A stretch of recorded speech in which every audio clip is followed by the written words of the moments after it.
Hello friends, આજે હું share કરીશ તમારી સાથે સાબુદાણાના પાપડ બનાવવાની રેસીપી। તો અહીં આગળ 1 કપ સાબુદાણાને આપણે 6 થી 7 કલાક માટે પલાળી દીધા છે, તો સરસ એવા પલળી ગયા છે। હવે જાડા તરિયાવાળું આપણે વાસણ લઈ લીધું છે, એની અંદર એડ કરી દઈશું સાબુદાણાને। હવે એની અંદર આપણે પાણી એડ કરીશું। તો જે માપથી આપણે સાબુદાણા લીધા છે એ માપથી આપણે પાણી એડ કરવાનું છે। હવે આ બીજો કપ। હવે આપણે અંદર હમણાં 2 કપ પાણી લીધા છે। હવે ગેસ પર ચડાવી દઈશું એને। હવે આપણે એની અંદર એક બટાકો નાખીશું। હવે આ રીતની છીનીમાં આપણે છીની લઈશું બટાકાને। તો સહેજ મોટી છીનીમાં છીનવાનો છે બટાકો, એટલે આપણા સરસ લચ્છા દેખાશે અંદર। તો આપણે આ રીતનો છીની લીધો છે બટાકોને। હવે આપણે 3 થી 4 પાણી એને ધોઈ લઈશું બટાકાને। તો આ રીતે આપણે બાઉલમાં પાણી લઈને સરસ એને 2 થી 3 પાણીએ ધોઈ લેવાનો છે, જેથી આ બધું વ્હાઈટ પાણી નીકળી જાય ને એ રીતનું આપણે ધોઈ લેવાનું છે એને। હવે સાબુદાણાને આપણે ગેસ પર મૂકી દીધા છે અને સરસ એવા આપણે બફા દેવાના છે। તો આપણે હજુ અંદર 1 કપ પાણી એડ કરવાનું છે। તો આ ત્રીજો કપ। તો તમારે જરૂર પડે તો અંદર એડ કરી શકાય છે। તો ટોટલ આપણે 3 થી 4 કપ પાણી એડ કરીશું। તો આપણે 50% જેવા સાબુદાણા ચડી જાય ને પછી જ એની અંદર બટાકાના લચ્છા એડ કરીશું। તો બટાકાના લચ્છાને સરસ આપણે ધોઈ લીધા છે। તો આપણે 50% જેવો કલર ચેન્જ થઈ ગયો છે, તો જોઈ શકો છો સરસ એવો। તો હવે આપણે બટાકાના લચ્છા એડ કરી દઈશું। તો અહીંયા 2 થી 3 પાણીએ ધોઈ લીધા છે સરસ આપણે, તેની જોડે જોડે ચડી જશે। હવે મિક્સ કરી લઈશું આપણે। તો બેવને સરસ એવા ચડવા દઈશું આપણે।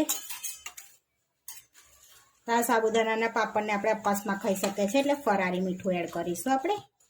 તો અહીંયા આગળ અડધી ચમચી આપણે ફરારી મીઠું એડ કરીશું। હવે મિક્સ કરી દઈશું। તમારે આની અંદર બટાકો સ્કીપ કરવો હોય તો સ્કીપ પણ કરી શકાય છે, ના એડ કરવો હોય તો અહીંયા મેં એક એડ કરી દીધો છે।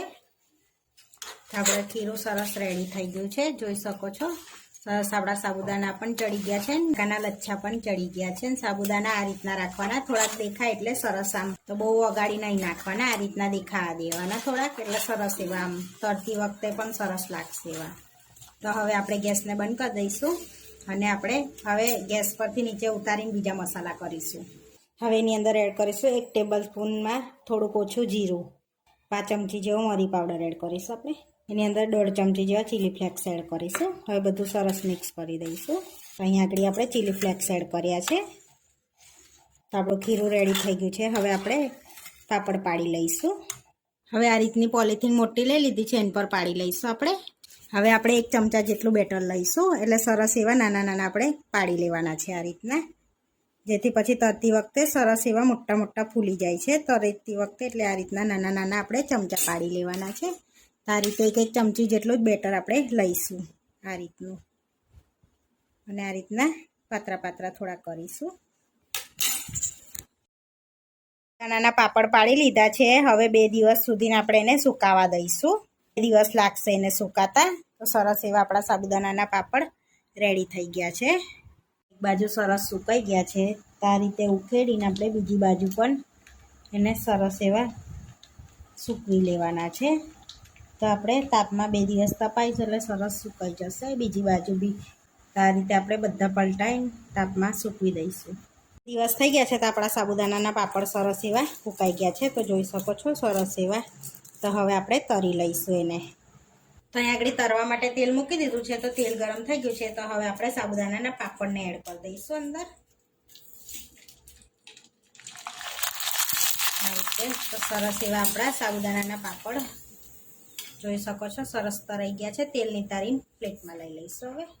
તો આપણા સાબુદાણાના પાપડ બનીને રેડી થઈ ગયા છે, તો જોઈ શકો છો થયા છે। તો તોડીને બતાવો તો એકદમ ક્રિસ્પી થયા છે। તો તમે આખું વરસ બનાવીને સ્ટોર કરી શકો છો આ સાબુદાણાના પાપડને।